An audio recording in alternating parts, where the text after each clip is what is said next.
No matter what game you choose to play and whatever character you play in that game, I'm very confident that you'll be able to pull some valuable information and lessons from today's video. I'm just going to be using Street Fighter V as a medium to express this message because it's the game I understand the most. And if you don't really follow the channel, the character I've been playing the most lately is Cammy, and I've run into some unavoidable roadblocks, some obstacles that we need to overcome, and I don't think these problems are unique to me.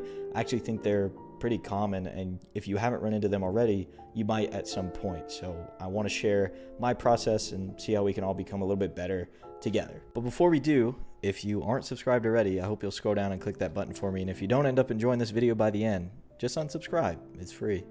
Now take a look at my screen. You can see that we're in a neutral position. We're at where we spawn at round start. This happens every single round and every single game. We will be in this position. Now what we have to think about is we are Cammy and the opponent is Ken. What can he do to get to us? What can he do to approach us and do damage? First he can do, let me go ahead and control him real quick. He can do a dash and he can jump. That is the only two things that we want to be concerned with. Of course, he can walk up, but you can react to that. And you might say, well, some Kens I play against do heavy Tatsu to get in. You can react to that. You can block that and punish it.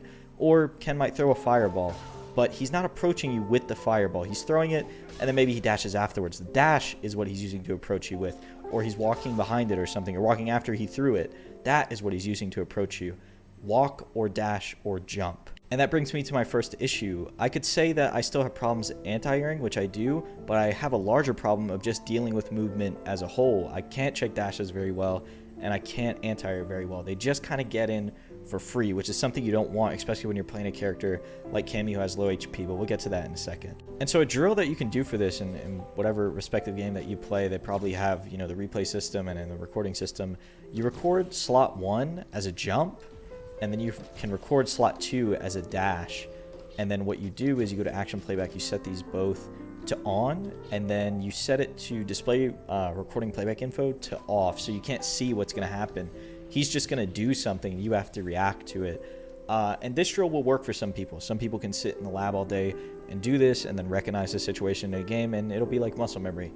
Some people will not be able to do this because it'll feel like homework and it's kind of boring to them, and they don't want to sit in the lab and do this all day. What I suggest you do is you go into the game and do what I call just let neutral play itself. Just autopilot through neutral if you want, and really just focus in on anti-airing and checking a dash. Don't play like that all the time. I'm not saying to always play on autopilot, but focus down those two things and you'll get it eventually. That's kind of the harder way to go about it though, right? Because you're going to lose a lot. You're going to get frustrated at some point inevitably. But I know labbing doesn't always work for some people. So that's an alternative option, if you will. Me personally, I'll probably just sit in the lab and do it this way when I get frustrated playing online one day. That tends to happen a lot these days with CFN. And speaking of autopiloting, let's go into my second issue. I think my offense is becoming a little bit too autopilot-y or a little bit too predictable, right? Most of the time, I'm abusing this, right? Let me set him with block, and then I'll turn on my attack data. And you'll see this button is +3 up close. So what I'll do is this, and then I'll stagger it, and then maybe I'll go into a low, maybe I'll go into crouch medium punch, or maybe I'll just do one or go into another one. But sometimes if you don't catch yourself, you just keep doing this, right? Like you just keep doing this and then going for a third one, getting a little bit greedy, and then they DP in between it or they interrupt you somehow, and they get a flow for your button timing, right? You need to mix up your button timing a little bit, and that's kind of a problem that I've been having, as well as the fact that this is not my only pressure tool, right? There's other block strings and stuff that I can be doing. It's just like if your offense is very autopilot-y and the other person gets a read on it, you'll realize it pretty fast because they'll start interrupting things that usually work on other people, right? They'll knock you out of your autopilot if you're actually paying attention to the game. The next thing I really need to work on is just general execution. My execution isn't terrible, but it's not the greatest. Sometimes when I'm doing things like stand medium kick into a medium dive kick or something, I'll just go up and get a medium kick, and like the dive kick won't come out, and then I'll just land next to them.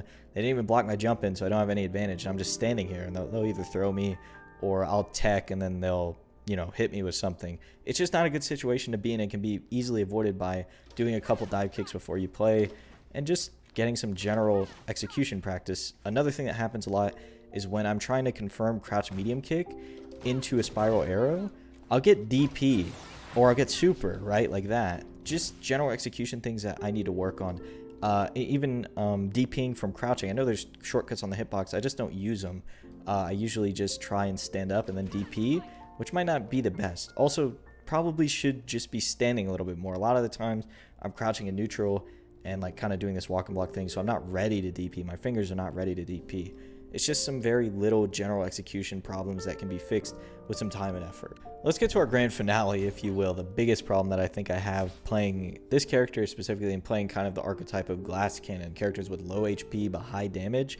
I just don't have the confidence in some of the hits that I get because I feel like I can only make one big mistake. I can do one crouch medium kick into spiral arrow on block, and I'll get blown up for like half HP or something sometimes if they burn a super or they pop a V trigger. I don't have a lot of health to play with, so I get very nervous, and I get very, my self-esteem gets a little bit lower every time that I misconfirm a crouch medium kick, because I know on a different character it wouldn't have been such a big deal, but on this character you have to play just that much better. You have very little HP to mess around with, and it gets to me sometimes. So just playing with a lot more confidence in my hits and taking the guaranteed punishes when I know I've got them. That's a big deal for me. I have to play with a lot more confidence and a lot less thinking about the consequences afterwards, whether that be losing ranked points or losing a tournament match or something. But yeah, I think that's all I need to work on for now. I'm sure other problems will crop up, but if I do work on it, you'll see the fruits of my labor, and you'll see it in the games that I upload after this point. And if you don't,